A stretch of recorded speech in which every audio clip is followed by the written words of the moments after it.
Yo, peace was good. Welcome to another hip hop album review. This is part 241.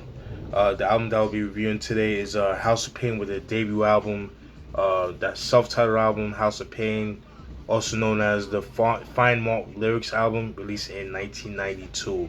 For those who don't know who House of Pain are, they're a group. They're an LA-based group.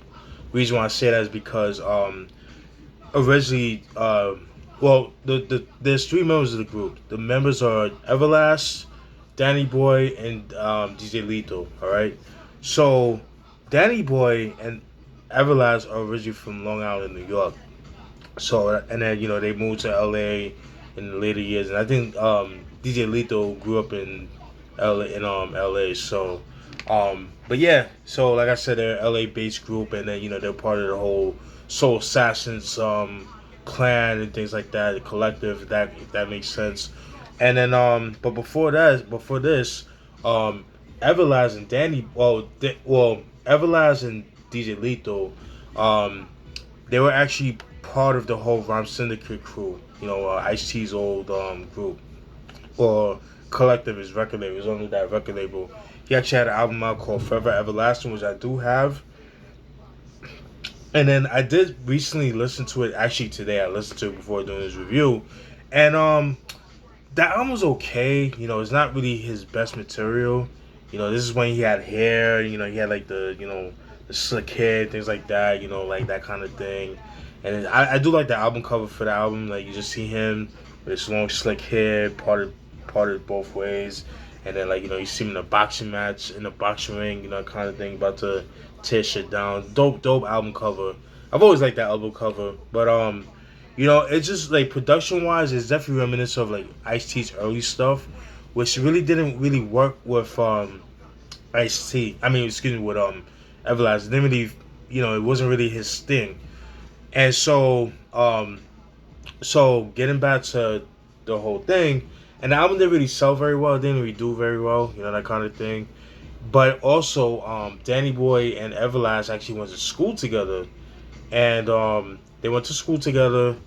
And at the time, Danny Boy was actually he was actually trying to pull together, actually try to form a punk group, and the name of the demo, it was called House of Pain. It was the name of the demo. It was called House of Pain. And Everlast saw that. He actually liked the name of that. He was like, "Yo, let's use that for our shit." So since the punk group that Danny Boy tried to create didn't pan out very well, he was like, "Fuck it, let's just use that name and use that for our group." DJ Lethal, Everlast, they go back and then they got together, and that's how House of Pain came about. All right, and that's pretty much the story of how House of Pain was formed. All right, and then so this is what the album looks like. Um, you see Everlast, Danny Boy, I mean DJ Lethal and Danny Boy right here. All right, and also too, like I mentioned before, Everlast had hair before. He shaved off his head because he kind of wanted to reinvent himself, and that's what he did with this with getting into House of Pain. You know what I mean, kind of thing. Kind of in the same vein as like Sean Price with when he was Ruck at one point, but then he changed his name to Sean Price. Well, that's his government name. Call himself Sean Price, and pretty much reinvented himself. But although, in my opinion, I feel like Sean Price was born on the Magnum Force album because on the first album, Nocturnal, he wasn't the Sean P that we know him as now. God bless the dead, rest in peace. I think his anniversary was last week Monday, so I think he died on the 8th of August. So a week from today, last week from today, was his anniversary. So rest in peace to him. But anyways, getting back to what I was talking about. Like I said, I always felt like Sean Price, I felt like he kind of got. Sean Price was born on the Magnum Force album just because of how he was rapping at that time and things of that nature. And we got the Sean Price that we all love now. So, whereas the first album, he wasn't really rapping like that. I felt like Rock was the more of the shining star of that album, in my personal opinion, just based on the production and that kind of thing. So, now getting back to House of Pain, same concept with Everlast. You know what I mean?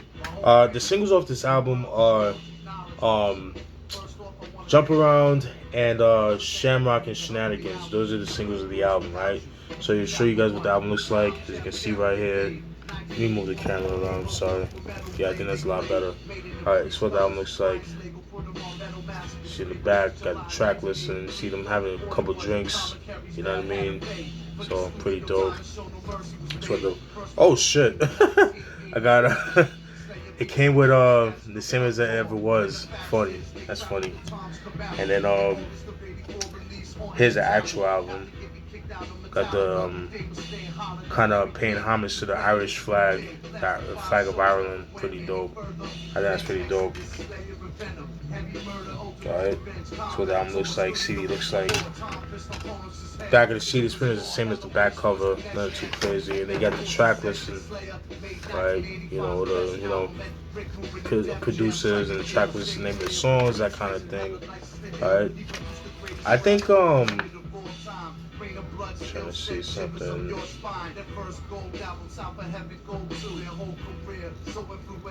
Yeah, I think the only features Pete Rock, because it got the Jump Around remix by Pete Rock on this album, which is a dope remix, which I'll talk about later on, obviously towards the end of the album. Alright. So, I'm gonna go through some of the tracks, as you guys know, as like I usually do. First track is Salutations. It's just an intro, you know, just Everlast talking his shit over a dope beat by DJ Lethal. Both DJ Lethal and DJ Muggs did the beat for it. You just hear House of Pain being sampled in the background like repeatedly, and that kind of thing is pretty dope. That was pretty cool. Track 2, Jump Around, which is their first single and is like their biggest single in their whole career as a group. Jump Around, everybody knows that song. I mean, that song isn't everywhere. It gets played on like, you know, events, sporting events, commercials, movies, you name it. I mean, it just made them superstars based on that. But the story with Jump Around was that originally DJ Muggs did the beat, and it was originally made for, ironically, Helter Skeltah is being played, and I talked about Helter Skeltah. I thought it was pretty funny. But anyways, getting back to Jump Around, the story with Jump Around is that it was originally made for Cypress Hill, but Be Real passed on it, so it was just laying around. And I think I also heard that that song was actually played for Ice Cube, but Ice Cube passed on that song too. And then, you know, Everlast just pretty much picked up the song, and you know, the rest is history. Which I'm kind of glad, because Be Real would have killed it. Be Real would have killed it, but I think Everlast, I think they killed it. I think it was definitely meant for them. But yeah, really like this joint, man. Really dope. Let me sugar water, because I do talk a lot. I know sometimes my stuff be like long-winded, but fuck it. I said what I gotta say. All right. So I wrote some lines that Everlast said. I like the line when he said, "Word to your moms, I came to drop bombs. I get more rounds than Bibles get psalms. And just like the prodigal son, I return. Anyone step into me, you'll get burned." Yeah, he killed that. Love that. So that was track 2, Jump Around. Track 3, Put Your Head Up. Fucking love this song. Probably my favorite song of the album. Love that shit. Definitely sound like something that could have been on the first Cypress Hill album. And yeah, really dope joint. That was produced by DJ Muggs. It features Be Real. Be Real's on this track. Yeah, definitely my favorite song of the album. Love the beat for that. A little bit too short for me, but nonetheless, it's about 3 minutes long. But I feel like it could have been a little bit longer. Like added one more minute, then you get I think it'll be a perfect track. But either way, it's a great song. Love it. Love the beat for it. I love the line by Everlast when he says, "Luck of the Irish is about to kick in. Prepare to die and notify your next of kin. I'm going all out. Buck, duck, and call out. That's how I'm living. Punk, you better stall out." Whew, kill that. Be Real when he says, "Ain't no clues to hell with them fools who got smoke even though they strap tools. They got bruised that I got the boomer. trigger to blast you and skip the bowl. Take my life shit. I'll take you to school. Yeah, he killed that. I love that. That should have been a video. This should have been a video for that shit. Oh my god, I could just see fucking be like all them niggas in like some like abandoned warehouse and shit, like on some like headbangers like by EPMD, like a video like that. I could have see that, especially with that song. I could definitely see that being like having a video for that, like with something like that.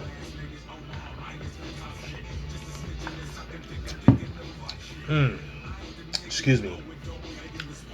Track 4. That was track 3. Put your head out. Track 4. Top in the Morning to Ya. That was produced by DJ Lito. Yeah, DJ Lito. Yeah, in this song, he talks about, him being proud of his Irish pride, but he also defutes the stereotypes of Irish people, that they're all drunks, they like to fight, that kind of thing. And then there's a line that I like when he said, "A descendant of Dublin with titanic skill, I ducked and I swing. Next thing, your jaw's broken. Punk, I ain't joking. You can bet you'll be choking on a fistful of nothing. Meanwhile, I'll be puffing." Yeah, he killed that shit. Yeah, love that shit, man. Yeah, that was dope. So that was Top of the Morning. To Ya, track 4. Track 5, Commercial 1. It was pointless. Yeah, it was just like a sample from a movie or something like that. It's like, "Welcome to the House of Pain." Yeah. Oh, and I wrote another line too, on that song too, where he says, "These Irish eyes are smiling, I'm buck wildin', the House of Pain is pumping, start jumping, freak it, funk it, backseat, trunk it. If you can't get with it, you'll end up sweating it. Then you'll get a beaten just like an egg. So it's so hard to run when you got a broken leg." Yeah, he killed that shit. Yeah.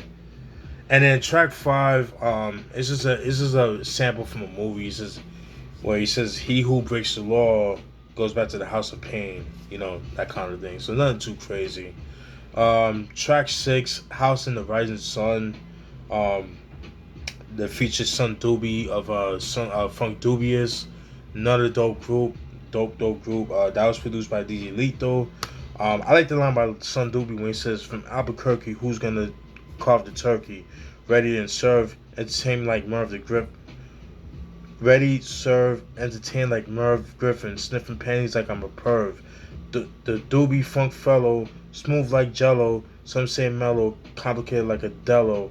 Sound like yeah." It definitely sound like something that could have been on like their first album.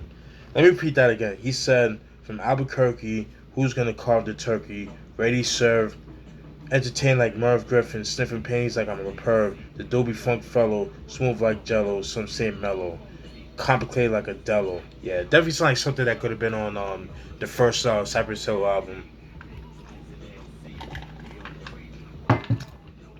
So that's track 6, House of the Rising Sun. Track 7, Shamrocks and Shenanigans. Love this shit. Definitely one of my favorite tracks. It's actually the second single of the album too.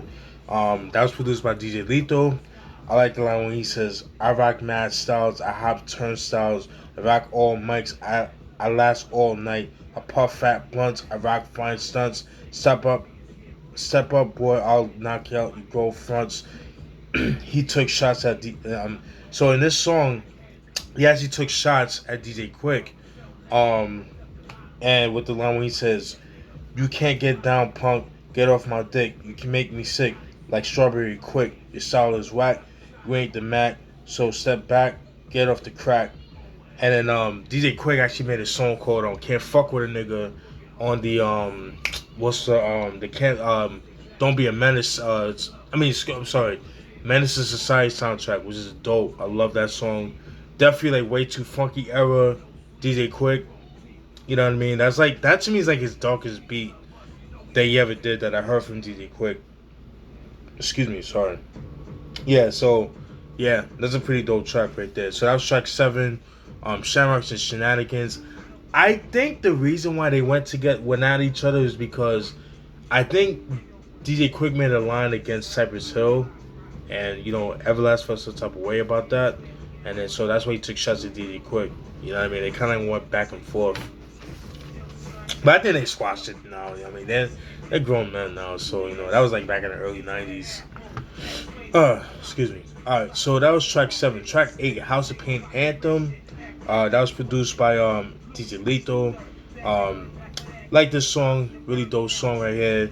I like the line by Everlast when he says, "Pick any beat, I rock it. I'm always in the pocket. You try to ill, I grab my gat, and now you see me cock it. Next I pull the trigger. I don't care if you're bigger. You better try. You try to con yourself, you bulletproof. But how you figure? How you figure the caps that I'll be popping? They'll have you.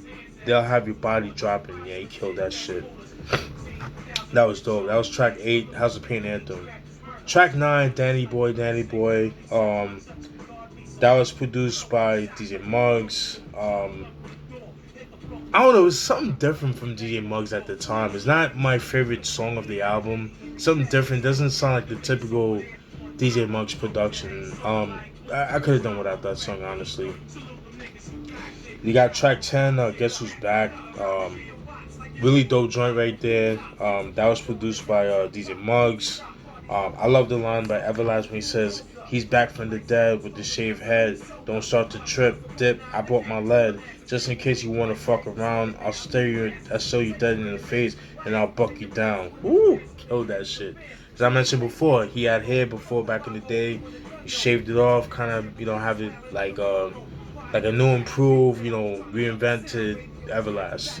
And I mentioned that before. So that was track 10, Guess Who's Back. Track 11, Commercial. Um, Honestly, it's a pointless skit. I didn't get anything about it. I didn't get anything from it. Track 12, Put On Your Shit Kickers. That was produced by DJ Muggs. I didn't write any lines for it, but it's a dope back and forth between Danny Boy and Everlast. Pretty dope. They kind of tag teaming. That's pretty dope joint right there. Track 13, Come and Get Some of This. That was produced by DJ Ralph M and DJ Muggs. DJ Ralph M was the producer for Funk Dubious, and Funk Dubious being part of the Soul Assassins and that kind of thing. I like the line by Everlast when he says, "Fuck the bullshit, the piece gets pulled. Quick 14 pulls and on my trigger. That's the whole clip." Killed that. Love that shit. So that was track 12. 13, Come and Get Some. Track 14, Life Goes On. That was produced by DJ Ralph M. I like the line by Everlast when he says, "I got my gat cause I don't trust you. Play me close and make me nervous and I'll bust you. LA's no joke. The cops don't care.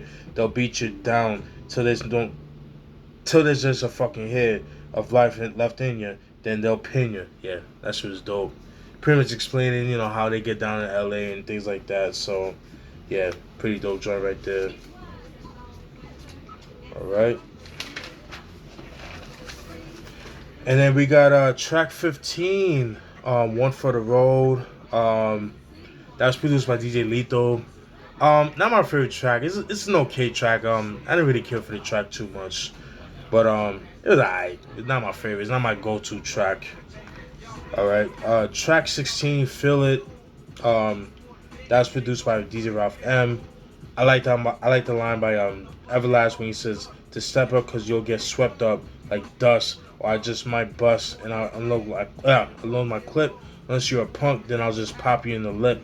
Yeah, Everlast is on that gangster shit, man. He's on that hooligan shit, man. He got track 17, All My Love. That was produced by DJ Lethal. It's an okay track. I wasn't too crazy about that song. Could have done without it, honestly. Not my favorite. He got track 18, Jump Around, the Pete Rock remix. Dope track. It's pretty much Pete Rock's remix, and then Pete Rock lends a verse on that shit on the song too.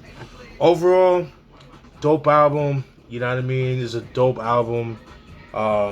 Dope production by DJ Muggs, DJ Lethal, Ralph M, that whole Soul Assassins clique. You know what I mean? If you like that early 90s, that early sound of Soul Assassins, early DJ Muggs production, that kind of thing, you'll definitely enjoy this album. Kick-ass production right here, man. Dope shit. It's dirty, it's gritty. dope shit. If you guys like Cypress Hill's first album, production wise, I think you guys will definitely enjoy this album. But yeah, this is House of Pain with Find More Lyrics, aka the self-titled album, released in 1992. Let me know what you guys think, alright? Hope you guys enjoyed the review. Peace.